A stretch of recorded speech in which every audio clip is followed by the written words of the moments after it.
2D 3D ဒုက္ခလောက်ကသားတဲ့ပထမပိုင်းကိုအရင်ခန်းစားကြည့်လိုက်ပါဦး။ခေါင်းစဉ်ကနန်းပေတဲ့နဲ့ဆရာမြောင်ကြီးနိဗ္ဗာန်ပုံအပိုင်းတဲ့အိမ်မက်ထဲကနတ်သမီး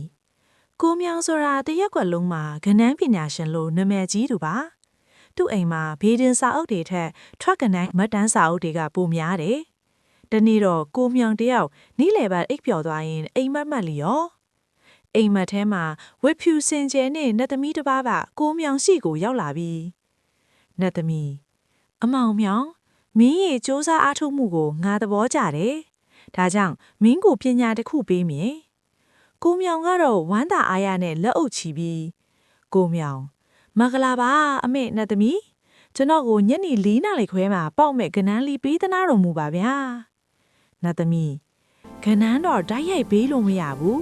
ဒါပေမဲ့မင်းကိုနမိတ်ပြမယ်။ကောင်းကင်ကိုကြည့်လိုက်စမ်း။ကိုမြောင်မောက်ကြည့်လိုက်တော့ကောင်းကင်မှာကနန်း၄လုံးကကတ်ခုန်နေကြတယ်။ခဏနေတော့နောက်ထပ်၄ကနန်း၄လုံးထပ်ပေါ်လာပြန်ရော။နတ်သမီးကပြုံးပြီးပျော့ခွဲသွားတယ်။ကိုမြောင်လက်နိုးလာတော့ချွေးတွေတောင်ပြန်လို့။သိပြီငါတော့ချမ်းသာပြီလို့အော်ဟစ်ပြီးသူ့တပည့်ကြော်ကိုလမ်းခေါ်လိုက်တယ်။ဟေးကောင်ကြော်ကိုငါအိမ်မက်ထဲမှာ၄ကနန်း၄လုံးရဲ့နောက်ထပ်၄ကနန်း၄လုံးရဲ့တွေ့ခဲ့တယ်။ဒါဘာကနန်းဖြစ်မလဲ။ကြော်ကိုဟာဆရာလေးစာဆိုတော့16ပေါ့။နောက်ထပ်လေးစာဆိုတော့လေ16ပဲ။အဲ့ဒါဆို16ပေါ့ဆရာရဲ့။ကိုမြောင်မဟုတ်သေးဘူးငါတပည့်ရဲ့။နတ်သမီးက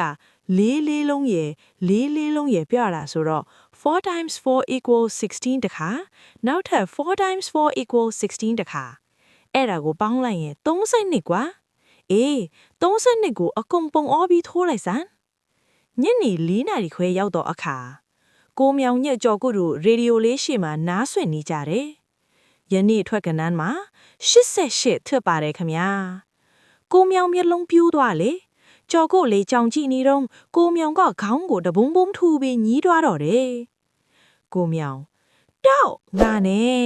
တင်ချာကိုညံ့လိုက်တာနတ်သမီးက4 + 4 = 8နဲ့4 + 4 = 8ကိုပြတာကိုငါကသွားမြောက်မီလို့88နဲ့လွယ်ရတာအပိုင်းနဲ့ကိုအပိုင်းနဲ့စိုက်ကယ်ပျောက်ရှာပွန်တော်နဲ့အပေါင်းဆိုင်ကိုမြောင်တယောက်88ထွက်သွားလို့ရင်ဘက်စီတီးပြီးကြမ်းနေပေမဲ့လောကတော်တို့ထုံစံအတိုင်းနောက်တစ်ခါကြာရင်တော့ငါအလဲပဲဆိုတဲ့မျောလင်းချက်အပြည့်ညက်ပြန်နိုးထားလာပါတယ်ဒါပေမဲ့ပြဿနာကအိတ်ထဲမှာပြားမရှိတော့တာပါပဲကိုမြောင်ကြောကုတ်ငါနဲ့ထိုးကြီးကမရှိတော့ဘူးဒါပေမဲ့ဒီတစ်ခါငါအုံနောက်ကတခုခုကိုမြင်နေရပြီကွာကြောကုတ်ဘာမြင်လာလဲဆရာနတ်သမီးနောက်တစ်ခါလာပြန်ပြီလားကိုမြောင်နတ်သမီးတော့မဟုတ်ဘူးငါအိမ်နောက်ဖဲကကြောင်ကကောင်မလေးတစ်ကောင်ကိုလိုက်ဆွဲနေတာငါမြင်လိုက်တယ်ကြောင်ဆိုတာငါကောင်မလေးဆိုတာ6 56ကွာငါဘေဒင်ကိန်းရဒီနေ့ညနေ56ထွက်ဖို့69%တေးကြတယ်ဒါပေမဲ့လက်ထဲမှာပိုက်ဆံကတစ်ချက်မှမရှိကိုမြောင်မဲ့စီကစားလိုက်တော့အိမ်ရှိမှရပ်ထားတဲ့သူ့ရဲ့အိုးအောင်တွေစူပါကတ်ဆိုင်ကယ်လေးကိုသွားမြင်တယ်ကိုမြောင်ကျော်ကိုဒီဆိုင်ကယ်ကိုခဏသွားပေါင်ချလိုက်ရလာတဲ့ပိုက်ဆံအုံ56ကိုအပိုင်ရိုက်မယ်ပေါက်ရင်ဆိုင်ကယ်တင်မကကိုကားပါဝဲဖြစ်မယ်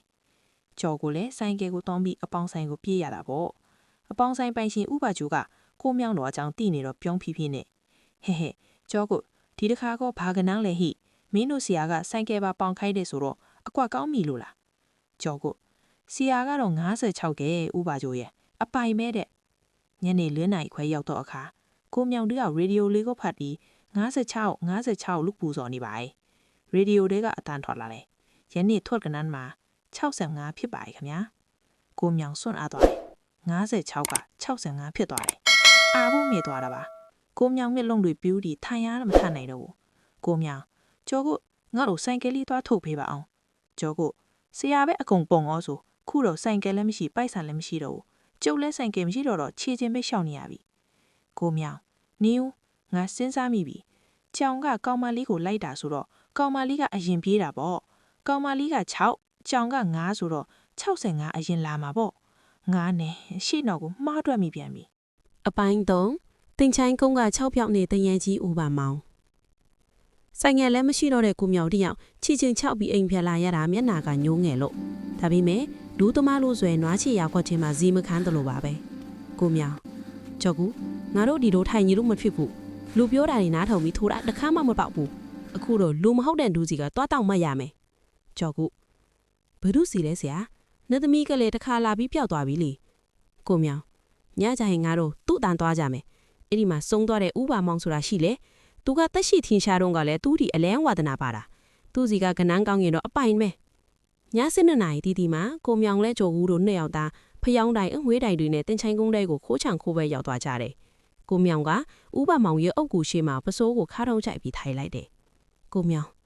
အဘမောင်ကျမတို့လာပါပြီအဘလည်းတစ်သက်လုံးထိုးလာတာသိတဲ့အတိုင်းလဲကျမကိုမင်းနာသားပေးပြီးညနေ4 နာရီခွဲတဲ့အပိုင်တစ်ကွက်လောက်ပြပေးပါဗျာခဏနေတော့လေတိုက်တန်တဝဝနဲ့အကျခြုံပုတ်ထဲကနေခွတ်ဆိုတဲ့အတန်ကြီးထွက်လာတယ်ကြော်ကူးဆိုတာကြောက်လုံးလို့ကိုမြောင်ရဲ့ပစိုးစားကိုဆွဲထားမိတယ်ရုတ်တရက်အုတ်ကူပေါ်မှာ6ပြောက်လေးတစ်ခုလင်းကနေပေါ်လာတယ်အဆက်လေးတွေကလှုပ်ရှားနေသလိုပဲကိုမြောင်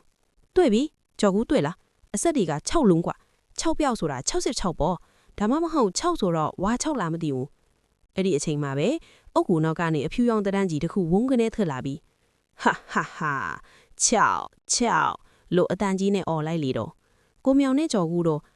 တရေလို့អော်ပြီးနှစ်နက်တောင်မပအောင်ထပ်ပြေးကြတော့လေနောက်တနည်းညနေ4 နာရီခွဲလောက်တော့အခါကိုမြောင်ကမပြေးနိုင်နေကြတဲ့ပတီးစီးထွက်တဲ့ချက်တောက်နဲ့ထိုင်စီကိုသွားပြီး66ကိုအကုန်ပုံအောထိုးလိုက်တယ်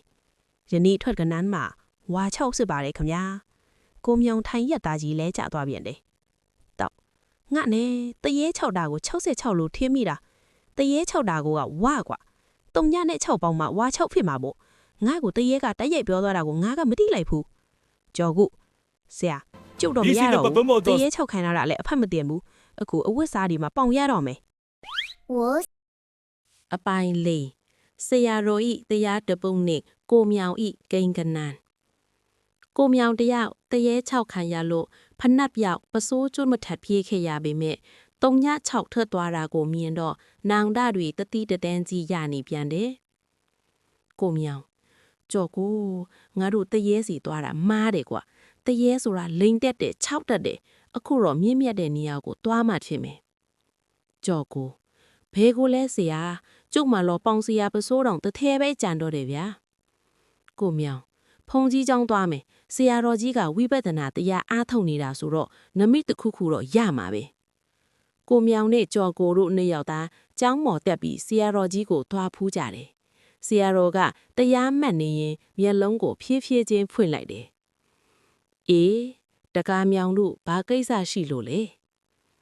ကိုမြောင်အရှင်ဖေဟာတပည့်တော်တို့ဘဝကစိုက်ကယ်လေးပြုတ်ပိတ်ဆန်လေးပြက်နဲ့ဒုက္ခရောက်နေလို့ပါနမိတ်ကောင်းလေးတစ်ခုလောက်ပေးသနာတော်မူပါဖေဟာဆရာတော်ကကိုမြောင်တို့ကိုကြည့်ပြီးတက်ပြင်းချလိုက်တယ်ပြီးတော့လက်ညှိုးလေးကိုတချောင်းနဲ့ထောင်ပြလိုက်ပြီး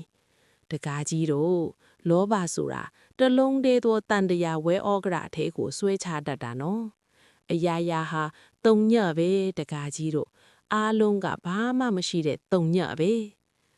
ကိုမြောင်ကတော့ဆရာတော်ရဲ့တရားကိုနားထဲမဝင်တော့ဘူးမျက်လုံးတွေကအယောင်တောက်ထွားတယ်ကိုမြောင်ကြော်ကိုတိုးတိုးလေးကပ်ပြောတယ်ဟေးကောင်ကြားလားဆရာတော်ကလက်ညှိုးတစ်ချောင်းထောင်ပြတယ်ပြီးတော့တုံညံ့လို့လေဖြောသွားတယ်တစ်စေအပိုင်မဲကြော်ကိုကလေခေါင်းတညင်ညင်နဲ့ဟုတ်တယ်ဆရာတစ်နဲ့တုံညဆိုတော့30ပေါ့ဒါမှမဟုတ်တုံညတစ်လားမသိဘူး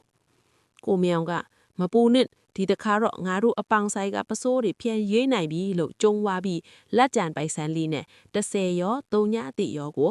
ပတ်လဲရိုက်ထိုက်လိုက်ပါတော့တယ်ညနေ4 နာရီခွဲရောက်တော့အခါကိုမြောင်တို့ညရောက်ရေဒီယိုလေးကိုရင်တခိထိတ်နဲ့နားထောင်နေကြတယ်ယနေ့ထွက်ကနန်းမှာစစ်တစ်ဖြစ်ပါတယ်ခမညာကိုမြောင်မျက်လုံးပြူးပြီးလဲကျသွားပြန်တယ်ဒေါင်းငါနဲ့ဆီယာရောကလက်ညှိုးတစ်ချောင်းစီထောင်ပြတာကိုငါက30လို့ထင်တာလက်ညှိုးတစ်ချောင်းလက်မတစ်ချောင်းအဲ့ဒါစစ်တစ်ပေါ့ကွာငါမှအခွင့်အရေးတွေဆုံးရှုံးပြန်ပြီကြော်ကိုဆီယာရောကအရာရာဟာတုံညံ့ပဲလို့ပြောခဲ့တာကို